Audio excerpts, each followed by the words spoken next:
What seemed like a simple royal title was actually a hidden legal trap. Queen Elizabeth II, set years before the palace even saw the danger coming. Queen Camilla may sit beside the king now, but according to this version of events, she was never meant to get her hands on everything she wanted. While King Charles III was seriously ill, one lawyer's letter suddenly changed the mood inside Buckingham Palace. It forced everyone to ask the same shocking question. Was Prince Edward's title never just an honour at all, but a weapon built to block Camilla's reach? The legal letter, stamped by Edinburgh solicitors, hit the king's desk like a warning shot across the palace walls. In that moment, the institution was forced to face a brutal truth. A royal title is not always a ribbon, a ceremony, or a smiling photo on a balcony. Sometimes it carries real force. For 3 decades, the palace looked past Prince Edward and saw only the quiet son in a family full of louder, messier, more dramatic figures. What they missed was the legal fortress quietly standing behind him. That fortress, according to this account, had been built by Queen Elizabeth II and Prince Philip themselves. It was not thrown together in a rush.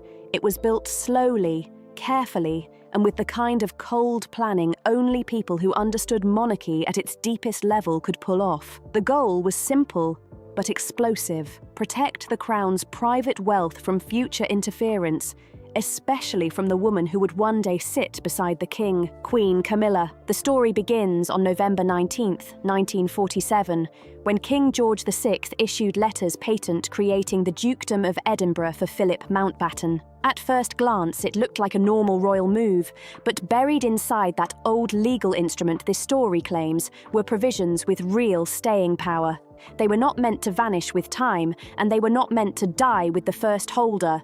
That is where the real game began. Most royal titles carry status, prestige, and public shine, but not much bite behind the curtain. The Edinburgh Dukedom, however, is painted here as something very different. Philip and Elizabeth are said to have made sure it carried reversionary protections and vesting rights that would survive beyond one reign, one death, and one generation. In plain language, the title allegedly came with legal parts attached that would not simply dissolve when the holder passed away. Instead, those provisions were left in a dormant state, like a machine switched off but never dismantled. They were waiting for the right person to wake them up again. So when Prince Philip died in 2021, many in the palace reportedly assumed the deeper force of the title had died with him. They saw it as an empty slot on the family chart, a title waiting to be reassigned. But law does not grieve, and old royal documents do not lose their edge just because the room has gone quiet. That is why June 2022 mattered so much. During the Platinum Jubilee, Queen Elizabeth II did something the public mostly read as warm, sentimental, and deeply personal.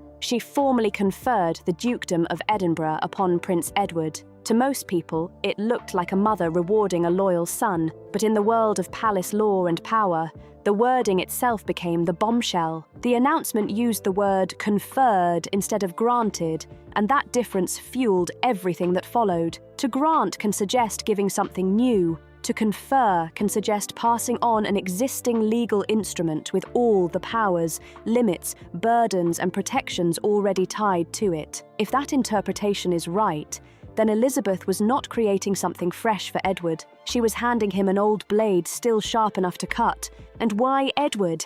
That is where the palace politics get even darker. Elizabeth had watched Camilla's rise for years. She had seen how much influence Camilla held over Charles, and she knew that once she was gone, the private estates like Sandringham and Balmoral could become vulnerable to quiet restructuring. Not public drama, not headlines, but administrative moves done behind closed doors, the kind that slowly shift power, money, and family standing without a single loud announcement. So, in this version of the story, the Queen turned Edward into a legal fail-safe. By tying management rights and anti-invalidation protections to the Edinburgh title, she allegedly gave him authority similar in spirit to a royal internal break. Not a public crown challenge, not a rebellion, but the power to freeze, question, or block decisions over private royal property if those decisions were seen as harmful to the hereditary line. That is not a decoration, that is leverage.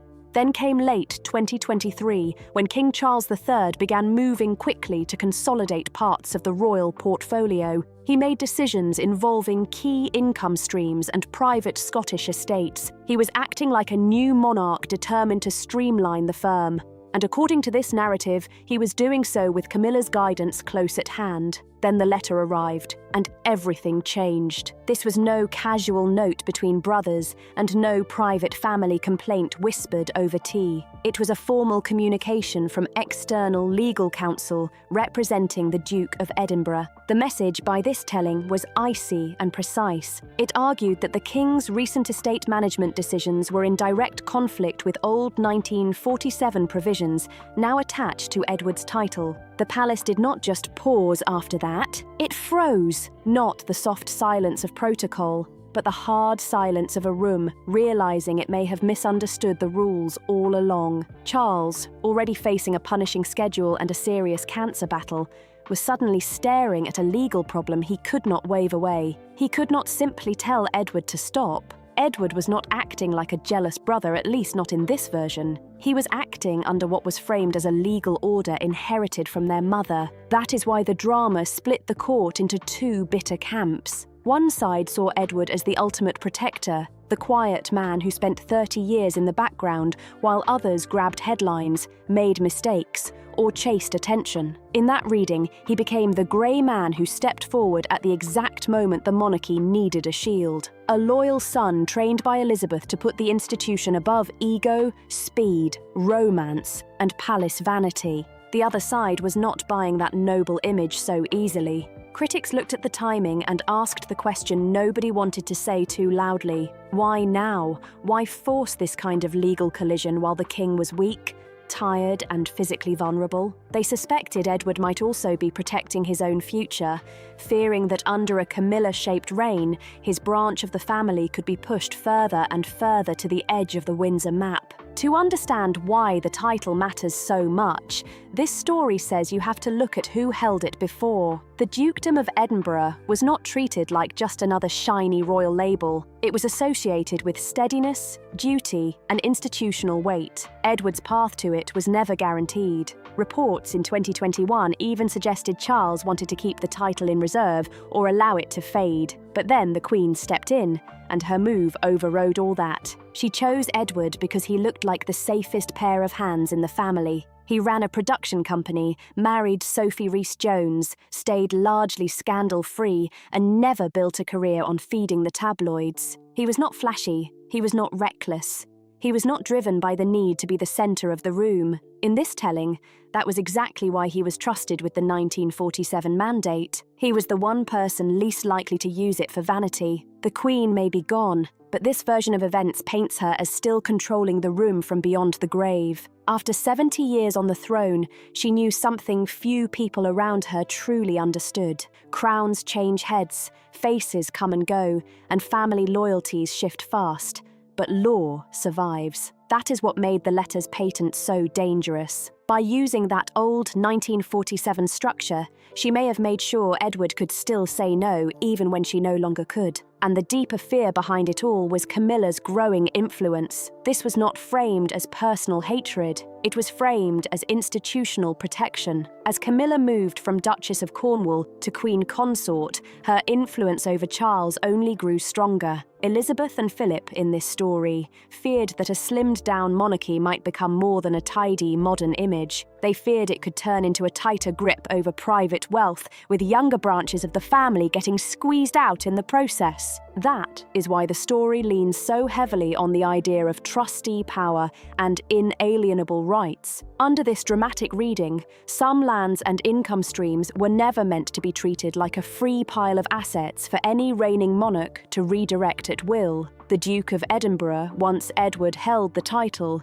became something closer to a constitutional guard standing in the doorway. If a restructuring threatened inherited family balance, he had standing to push back. The most explosive part of all is the anti-invalidation clause. In ordinary terms, palace policy can change when a monarch wants it changed, but a letters patent is not just another palace memo, it is a sovereign legal act. According to this story, the rights attached to Edward's title over private estates were made deliberately hard to dissolve. That meant Charles may have assumed he had full freedom to reorganize matters in 2023, only to discover he had already helped rearm his younger brother with the very power needed to resist him. That is the cruel brilliance of the alleged trap. Elizabeth knew Charles would feel morally bound to honour Edward with the title. She also knew that by doing so, he could end up locking himself inside a legal structure he did not fully control. So when Edward's legal team formally challenged the king's management of the Scottish estates, the family conflict became something much colder than emotion. It became law, leverage, legacy, and survival colliding in one room, and the palace split. The tension was palpable. What exploded inside the palace was not just a family clash, but a vicious fight over who really controls the Windsor legacy. Camilla's circle saw Edward's move as pure betrayal, a slick, opportunistic strike launched while the king was being worn down by cancer treatment. To them, Edward was hiding behind ancient royal paperwork and using old legal language to pin the modern monarchy in place for financial advantage. But his loyalists told a very different story. They insisted Edward was not attacking his brother at all. In their eyes, he was the realist in the room, the man doing the job nobody else wanted to do. He was protecting the crown's inner structure, carrying out the private duty handed down by his parents, and standing between the family and a dangerous shift in control. So the fight was never just about money, it was about the soul of the Windsor inheritance. Was Edward exploiting a sick king? Or was he the guardian of the fine print, the last barrier against a major shake-up of the royal estates? As the legal tension deepened behind Buckingham Palace doors, the darker meaning of the Edinburgh title began to surface. This was not just some decorative title for letterheads and ceremony.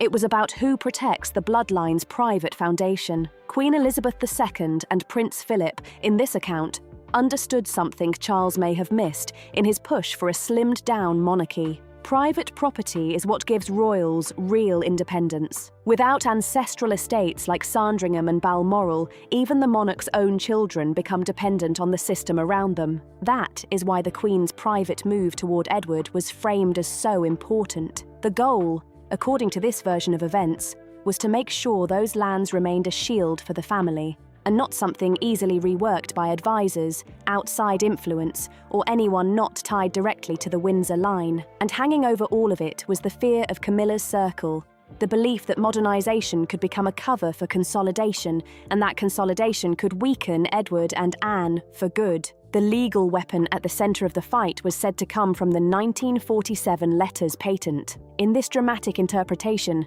Prince Philip helped shape a mechanism that let the Duke of Edinburgh act almost like a co-trustee over certain private income streams. That authority did not belong to Edward as a man, it belonged to the dukedom itself. So when the title was conferred on Edward in 2022, he inherited more than status. He inherited standing, enough to freeze or block structural changes that could damage the hereditary line. That is why Charles ran into a legal wall in 2023. As he moved to streamline parts of the Balmoral revenues and wider estate structure, Edward's lawyers reportedly answered with the old mandate and argued that the king lacked the authority to erase those protections. In that telling, Elizabeth had built a fail-safe right into the legal structure. The king could reign, but the Duke of Edinburgh could still guard the family's private gold. That was the shock that turned palace discomfort into real alarm. The Queen's choice of Edward is what made the whole thing feel even more calculated. A power like that could not be trusted to someone reckless, loud, or obsessed with status. It needed someone discreet, steady, and almost invisible. That is exactly how Edward had spent decades presenting himself. While Charles and Andrew were dragged through scandal after scandal, Edward stayed in the background, took the insults, and built a quiet record of service without demanding attention. That low-profile image, once seen as weakness, now looked like preparation. To supporters, that made him the only child the Queen could trust with a loaded legal weapon. They believed she knew he would only use it to defend the institution, never to make himself the star. But when the formal legal letter reached the palace, it created an immediate paradox for Charles. If he challenged Edward openly, he would be admitting that the late Queen had restricted his authority from beyond the grave. If he backed down quietly, he would be conceding that Camilla's influence over the estates had already been legally checked. That was the trap. So the central question became impossible to avoid. Was Edward the realist or the opportunist? His defenders saw a man honouring a sacred promise to protect the family's core from internal overreach. His critics saw someone spotting the perfect tactical window while his brother was weakened by illness. Yet the old 1947 document, at least in this narrative, did not care about sympathy or palace gossip. It sat there in black ink, cold and unmoved by public opinion. By the end of 2023, the atmosphere around Windsor had changed sharply. This was no longer just a tense family disagreement hidden behind velvet curtains. It had become a structural tremor inside the monarchy itself. Not because of scandal in the press, and not because of outside politics, but because of legal pages drafted decades earlier and suddenly revived. When the king received the dispatch from the Duke of Edinburgh's legal team, the mood reportedly shifted from private grief and royal management to something much colder, legal calculation. The 1947 letters patent, first issued by King George VI to Prince Philip, were no longer being treated as ceremonial history. They were now being read as an active constraint with real force. Palace insiders had long assumed royal titles were mostly symbolic, carrying prestige but no true limit on the monarch's will. But in this dramatic reading, the Edinburgh dukedom came with a hard-coded protection. The holder was not just a titled royal, he was a standing guardian of the family's private estates. That mattered because Sandringham and Balmoral are not part of the Crown estate. They are private family properties, and that difference is everything.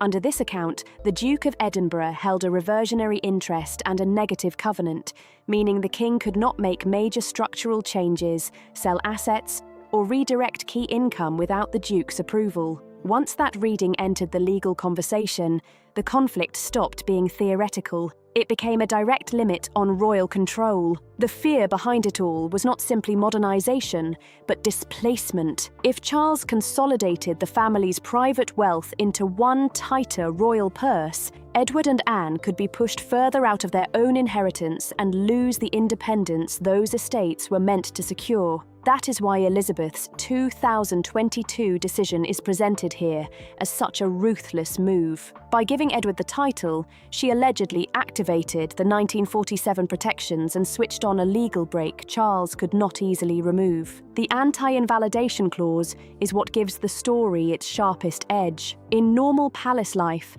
a king's authority can reshape policy with little resistance. But if these rights were truly locked into the letters patent, then even the sovereign could not simply wipe them away. The only path left would be an Act of Parliament, and that would risk exposing private royal finances and triggering a much larger constitutional mess. That is what made Edward's position so dangerous and so powerful at the same time. To some, he became the ultimate loyalist, the man protecting the Queen's final design and making sure the Windsor family stayed a family instead of turning into a tightly managed corporate brand under Charles and Camilla. To others, the timing was savage. A legal strike while the King was battling cancer and the Princess of Wales was facing her own health struggle looked less like duty and more like ambush. Either way, once the palace went silent, it was the silence of an institution realizing it had been cornered. Charles, shaped by duty and by deep respect for monarchy, was left facing the idea that his mother had outmaneuvered him from beyond the grave. The old letters patent were no longer dusty relics. In this narrative, they had become the living law of the House of Windsor, and Prince Edward, once dismissed as the forgotten son, had suddenly become the most dangerous figure in the room, because he did not need speeches, headlines, or public theatre. He only needed the document. The battle for the royal estates was fully underway, and for the first time in his life, the quiet prince was the one holding all the cards. When the legal letter from Prince Edward's representatives arrived at Buckingham Palace in late 2023, the reaction was not one of familial irritation, but of institutional alarm. For the first time in the modern era, a sitting king found himself legally checked by a sibling using a document from the previous century. What shook Buckingham Palace was not a public scandal, but the fact that King Charles III could not simply dismiss the claim and move on. Charles, an institutionalist to his core, understood right away that this was no minor family quarrel. Instead of brushing it aside, the palace took the rare step of bringing in outside legal specialists in constitutional property law and ancient peerage rights to urgently review the 1947 letters patent. That was the silent blackout. The king realized his own internal legal team, focused on the everyday business of the crown, had completely missed the legal tripwire his parents had laid decades earlier. At the center of the clash was the management of Sandringham and Balmoral, two estates tied not just to wealth, but to royal independence and family power. Under the slimmed-down monarchy approach, often linked to Camilla's influence, Charles had reportedly pushed to centralize income from those estates into one administrative pool. It sounded efficient on paper, but Edward's lawyers argued it was really a concentration of control. They said this violated the mandatory distribution clauses built into the 1947 mandate, clauses meant to stop any consort or advisor from redirecting private family wealth away from the direct bloodline.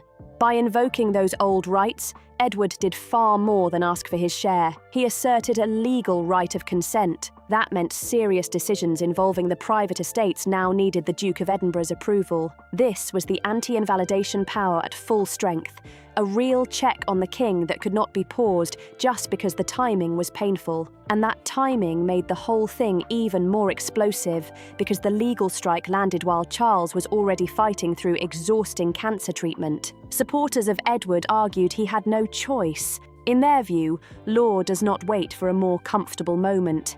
If Charles had finalized the estate consolidation first, then the 1947 protections could have been weakened by precedent or lost in practice. So Edward, in this telling, was not acting out of greed. He was carrying out a quiet duty left to him by his parents, protecting the family's survival even while his brother was unwell. But inside Camilla's circle, the view was much harsher. They saw a younger brother using the king's vulnerability to carve out his own protected financial domain, while Charles was distracted. To understand Edward's sudden importance, many compared him to Princess Anne. Anne has long been seen as untouchable in her own field, guarding the agricultural and equestrian side of the family legacy with fierce independence. She is the iron shield of tradition. Edward, according to this version of the story, was given a similar role, but in legal and financial form. Anne guards the physical legacy. Edward guards the fine print. And that old 1947 document turned the quiet prince into a constitutional sentinel with real force behind the scenes. By the time the king's outside legal counsel finished their review, the conclusion was said to be devastatingly clear. The 1947 provisions were active, valid, and enforceable. Charles could not simply override Edward's veto without risking a public legal battle that could damage the monarchy and expose ugly internal divisions. The palace went very quiet after that, not because the issue disappeared, but because the documents had spoken. The absent queen had won from beyond the grave, and the king knew it. As the dust settled in the early months of 2024, the silence inside Buckingham Palace felt different. It was no longer confusion, it was acceptance. Charles, carrying both the crown and the burden of illness, was forced to face a reality he likely never expected at his coronation. The streamlining of the private estates, widely seen as part of Camilla's vision for a more consolidated monarchy, had crashed into an immovable wall. That wall was the Edinburgh veto, revived by a mother's foresight and a father's old signature. Edward did not celebrate, and that only made the moment more striking. True to the image he had maintained for more than 30 years, there were no public victory laps, no triumph in the press, and no showy leaks to claim he had beaten his brother. He simply returned to his duties, but now with a new, invisible authority resting on his shoulders. By activating the anti-invalidation clauses and the distribution protections of the 1947 mandate, he had helped keep Sandringham and Balmoral insulated from future restructuring. In plain terms, he had protected the Windsor bloodline's private sanctuary from being swallowed into a more centralized royal structure. That is why Edward's silence now looks different in hindsight. For years, people mistook it for weakness, but this story paints it as patience, observation, and preparation. He was the only one trusted with the 1947 secret because he was the only one believed capable of using it as a shield instead of a sword. The debate over his timing will never fully disappear. Some will say he saved the family from a corporate-style consolidation that would have pushed younger royals further to the edge. Others will always call it a tactical ambush carried out while the king was vulnerable.